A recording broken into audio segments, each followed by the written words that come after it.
Magandang araw po sa inyo. Nagluto po tayo ng Bicol Express. Ayan, with sigarilyas. So, ito po ay una nating sinangkot siyang baboy. Then, nilagyan natin ng sibuyas, bawang, siling green, baboy, and dahon ng laurel, tsaka pamenta. Yan lang po ang sahog natin dyan. So, ginisa lang po natin yan. Then, nilagyan po natin ng gata para maging masarap at masustansya. Ayan. Ayan guys, so pinalalambot ko lang po yung sigarilyas. Malambot na po yung baboy niyan. Ayan. Tulad po ng dati, hindi ko na po siya may pakita sa inyo lang kung paano siya ginawa. Kasi, yung memory po ng cellphone ko, kukunti na.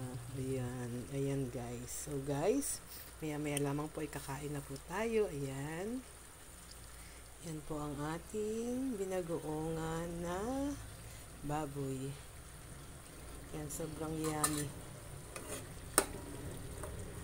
Nilagyan po natin ng dahon ng laurel para merong aroma. Ayan guys.